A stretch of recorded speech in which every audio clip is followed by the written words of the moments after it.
kan mooy tijji si yéen.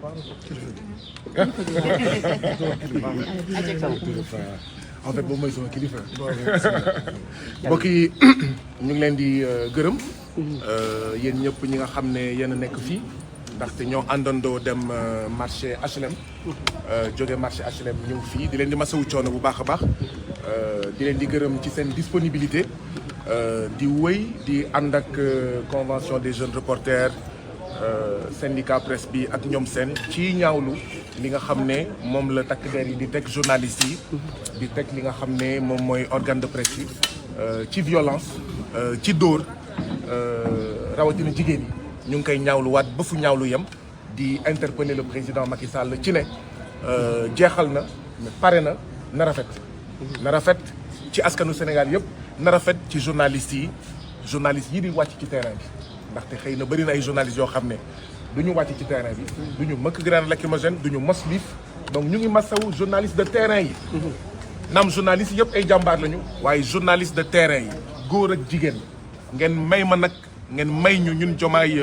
mais président ñu beral loxo journaliste de terrain yi jigéen yi ndaxte xam ngeen ne ñu ngi dund la même chose que góor yi et vraiment ay jàmbaar lañu félicitations à vous tous loolu bu noppee coalition Diomaye président moo leen woowoon tey ne leen dañuy dem ca HLM particulièrement précisément marché HLM pour séddale fa li nga xam ne moom mooy suñu spécimen suñu bulletin de vote bi nga xam ne le 25 février képp ki ànd ak Ousmane Sonko képp ki ànd ak Moustapha Guirassy képp ku ànd ak Maïmouna Bousso képp ku ànd ak Ahmed Diallo képp ku ànd ak Aminata Touré képp ku ànd ak professeur Mary Teuw Niane képp ku ànd ak Dame Mbodj ak ñoom seen képp ku ànd ak Pastef képp ku ànd ak Bassirou Diomaye Diakhar Faye bulletin boobu ngay dugal ci urne bi le 25 février 2024 muy bésu élection spécimen boobu lañ doon séddalee fële ca marché HLM gis ngeen ne bi ñu ñëwee commissaire bi ñëw na wax ak ñun bi mu ñëwee parce que xëy na boobu peut-être ñu si bëri ci yéen egseegu leen bi mu egsee li mu wax mooy dama ñëw pour jox leen ordre ngeen jóge fi ma ne ko lu tax mu ne ma loolu mooy ordre yi ma ne ko mais monsieur le commissaire les députés de Yewwi Askan Wi dañoo dugal benn recours ci conseil constitutionnel te recours boobu day ajandi dogal yi président Macky Sall jël dafay ajandi li nga xam ne moom mooy loi bu dëppoowul ak constitution bi nga xam ne député Benno Bokk Yaakaar yi ak député wàllu yi voté nañ ko ma ne ko kon ça veut dire que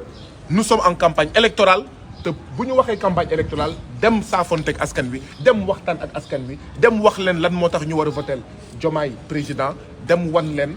ngir ñu min ko bulletin de vote Diomaye président ndaxte xam ngeen ne ñaar fukki bulletin la donc ci la ñu avancé waaw bi ñu avancé nag gis ngeen ni ñu waa HLM teeroo dafa mel ni waa HLM dafa mel ni askanu Sénégal Diomaye président rek lañ doon xaar dafa mel ni askan wi dañoo namm Diomaye président dégg ngeen fa sax ay yuuxu ñun Sonko la ñu ànd dafa mel ni tamit askanu Sénégal namm na bu baax a baax kii di président Ousmane Sonko ay président Ousmane Sonko bés bu génnee dinañ fi gis loo xam ne kenn mësu ko gis ay président Ousmane Sonko bu génnee mbooloo mi nga xam ne président Macky Sall bëggul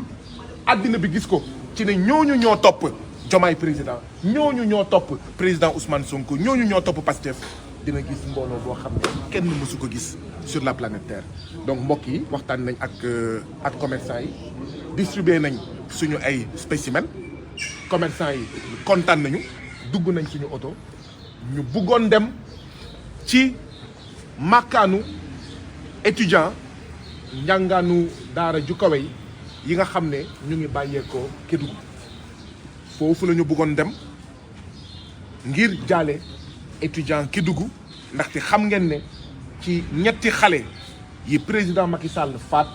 boom am na si Modou Gueye nekk fële ca ginnaaw raay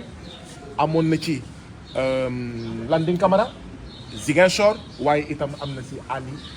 Alpha Tunkara bàyyeekoo Dindi Salo bàyyeekoo Kédougou donc bi ñu jógee HLM dañoo bëggoon dem ci ñoom suñu dëkk étudiant Kédougou ngir jaale leen li nga xam ne ñun ñoo ko bokk muy Alpha Tunkara waaye gis ngeen bi ñu dawee ba egsi lycée Kennedy fu muy jeexee ak ñaari deux voies face ngay waaj a dem fële nga xam ne mooy place de la nation gis ngeen auto police taxaw suñu kanam taxaw ba si yàgg mu bàyyi auto président Guirassy jàll mu bloqué ñu taxaw ba mu neex leen ñuy def ñuy dem ci auto dem ci auto bu nekk di xool ku ci nekk di jël ay numéro plaque d'immatriculation moo tax may waxaat fii ci kaw ci ne lépp lu dal leader yi nga xam ne ñoo fi nekk président Macky Sall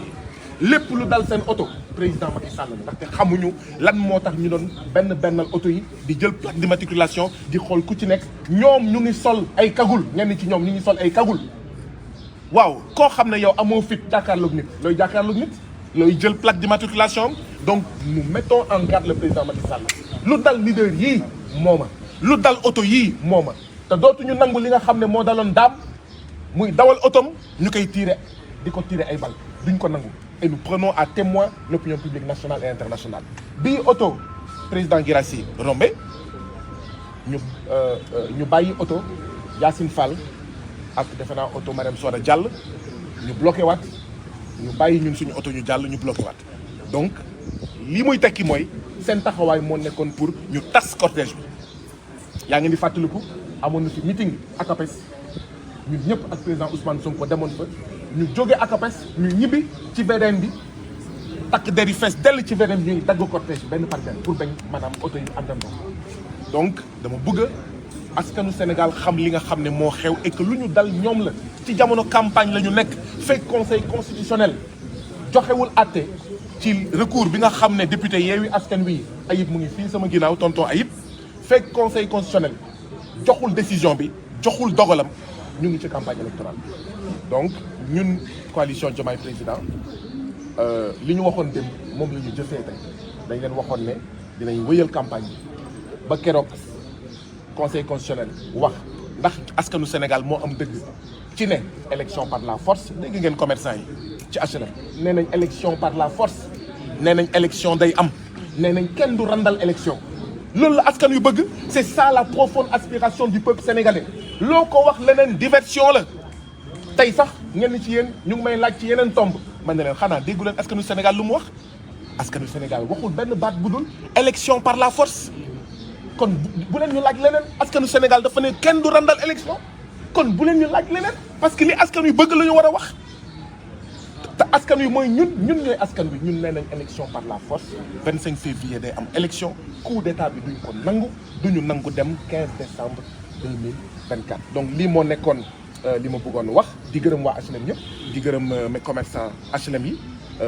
di wax étudiants yi nga xam ne mooy les étudiants de Kédougou yoon yemul ci benn police moo ñu tere tey ñu ñëw foofu waaye coalition Diomaye Président du coalition bu ñuy xoxatal du coalition bu ñuy tiital du coalition buy dellu ginnaaw ndaxte dem jaale ay étudiants du crime du délit di wax askanu Sénégal ne ginnaaw tey dem nañ fële nga xam ne mooy marché HLM ñoom ñëpp nañ ñu déglu nañ ñu xaar waxtu yii di ñëw fan yii di ñëw dinañ xool naka nit ñi demee seeti Sénégalais yëpp di naqarlu waat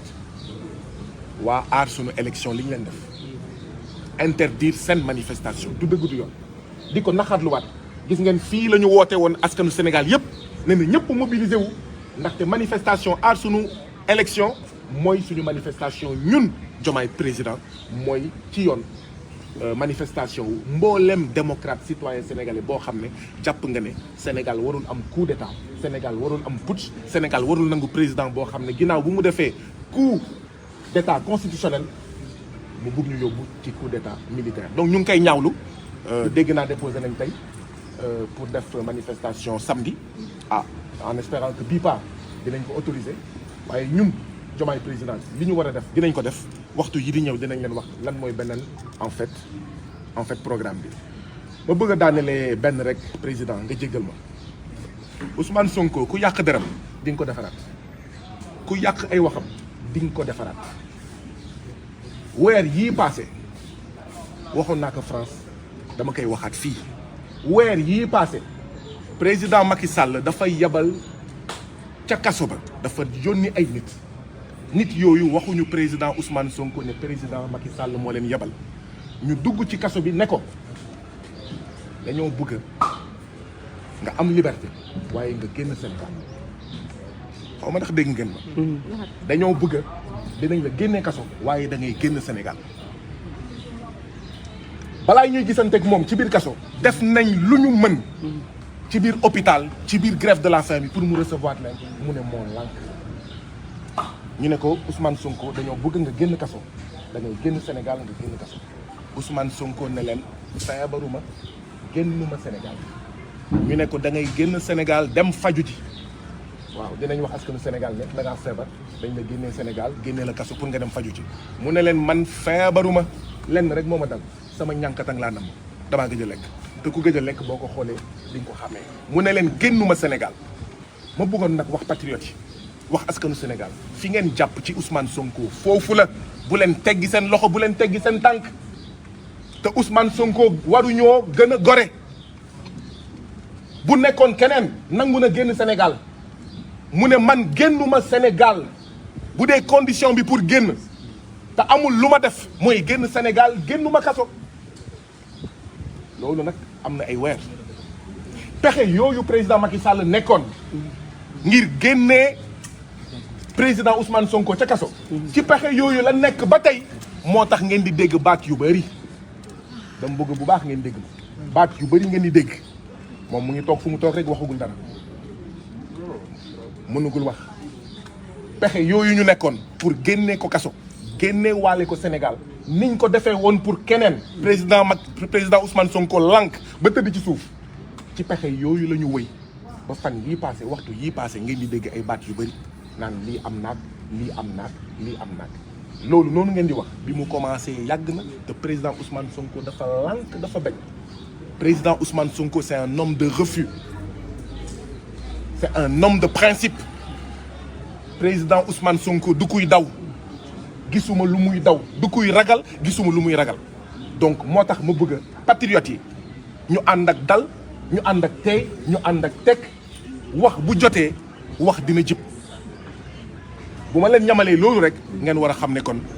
bu kenn jaaxle bu kenn caalit bu kenn faale waxu kenn bu kenn faale xawma post Facebook kenn bu kenn faale li nit yi di wax rajo ak télé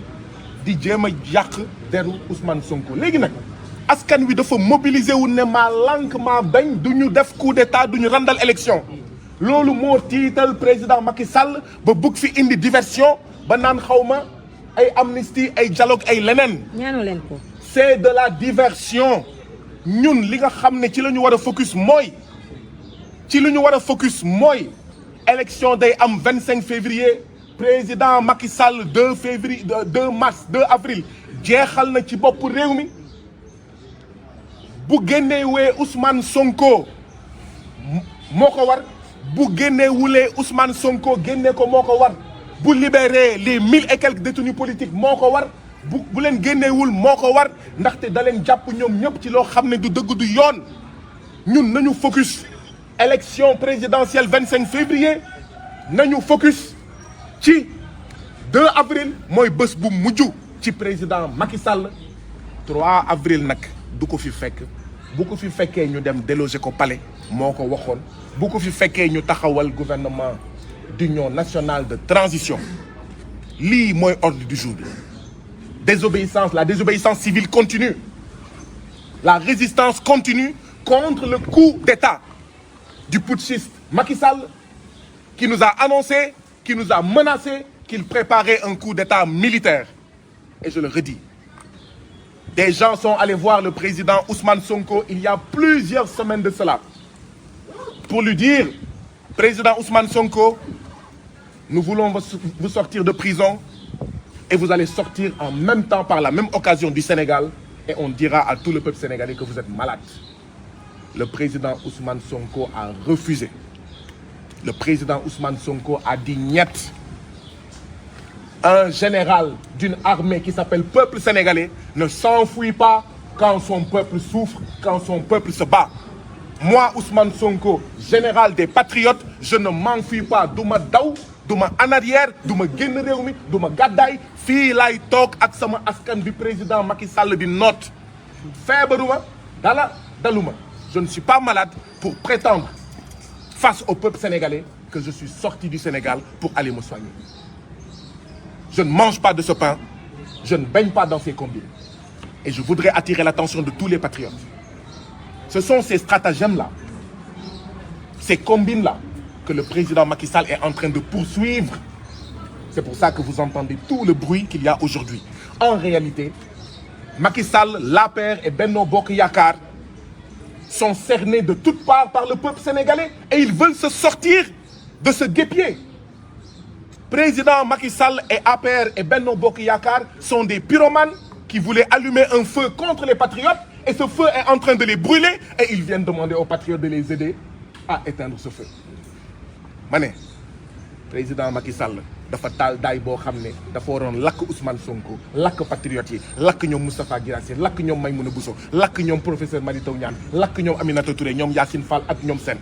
lakk mbooleem aji bëgg askan aji bëgg réew ñoom Marème Soda mais Marème Soda moom mooy présidente majeure et donc daay boobu di ko lakk moom mais commencé ko lakk moom président Macky Sall moom APR même moom Benno Bokk Yaakaar léegi nag muy ñëw bëgg a ñëw ci Ousmane Sonko ci Pastef ci Diomaye président ak ci patriotes yi pour ñu fayal ko daay bi nga xam ne moom moo ko taal pour sànk ñu ñun ñëpp sànkaale askanu Sénégal lii mooy wax ji de te ñun Diomaye président Ousmane Sonko lii waa HLM wax moom la ñu wax. Élection le 25 février 2024 le 2 avril 2024 mooy jour bu mujj pour le président Macky Sall donc ce sont les mêmes combines que le président Macky Sall est en train de poursuivre. C'est pour ça que vous entendez plein de choses ces derniers jours. Mais nous restons focus. Nous disons aux patriotes, quand vous avez un leader qui s'appelle Ousmane Sonko et que le président Macky Sall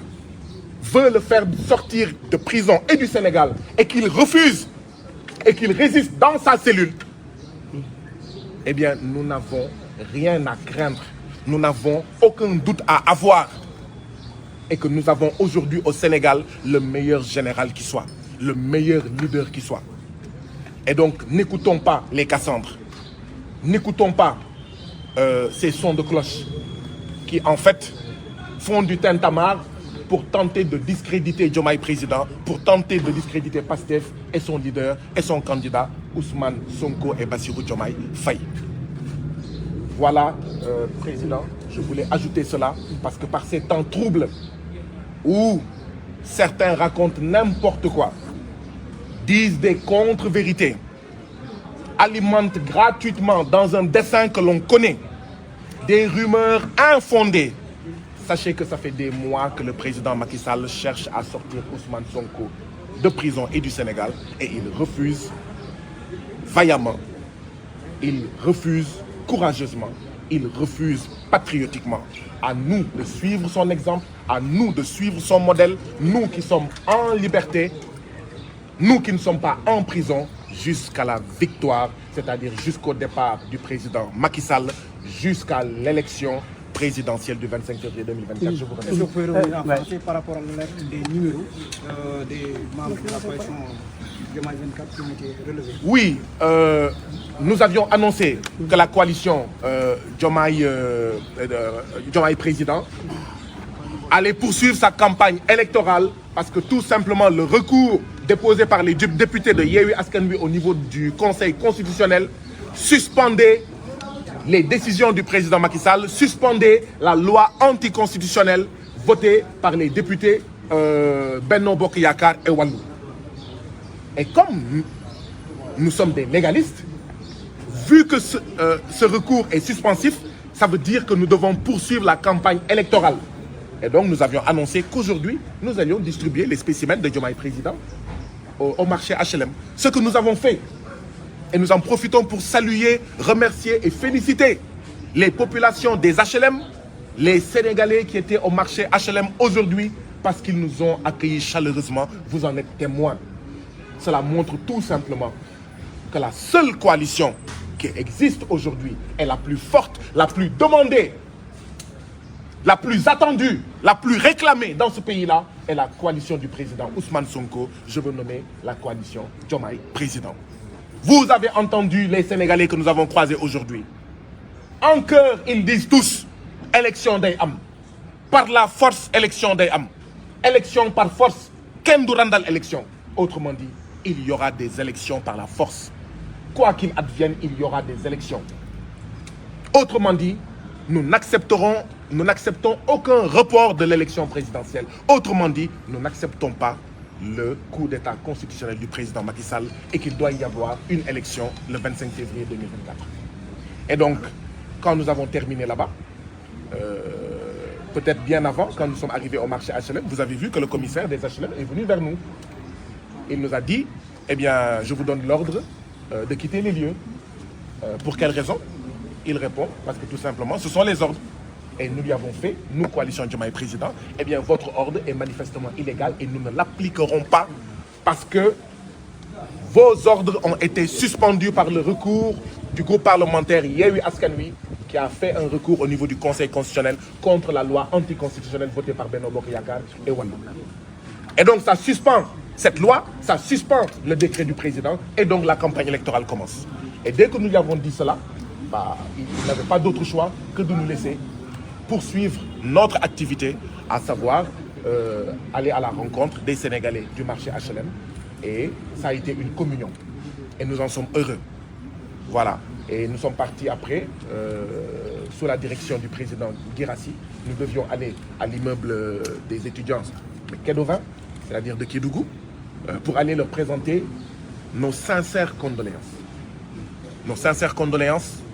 après la tragédie, après le drame que constituent les assassinats de trop, particulièrement dans le cas d'espèce de Alpha Tunkara, fils du Sénégal, fils de Kédougou, fils de Dindi Fellow, qui est parti dans la fleur de l'âge dans des circonstances très dramatiques. Et nous pleurons encore sa mort. Et nous faisons corps avec les populations de tout le Sénégal, particulièrement de Kédougou, particulièrement de Dindi Fellow, pour leur dire votre douleur est notre douleur. Votre tristesse est notre tristesse. Et cette mort ne restera pas impunie. Nous voulions aller donc présenter nos condoléances aux étudiants Kédovin. Et à hauteur du lycée Kennedy, avant la place de l'Obélisque, vous avez vu les policiers débarquer de nulle part pour nous empêcher de progresser. Ils ont laissé après la voiture du président Guirassy partir et ils ont bloqué. Ils ont laissé Marème Soda de Majeur partir et ils ont bloqué. Ils ont laissé Yacine partir et ils ont bloqué. Et donc, autrement dit, cette stratégie était une stratégie consistant à disperser, à sectionner notre caravane, comme il l'avait fait à l'époque quand nous quittions le meeting de la CAPES et que nous passions par la VDN pour aller accompagner le président Ousmane Sonko chez lui. Vous avez vu comment les gendarmes,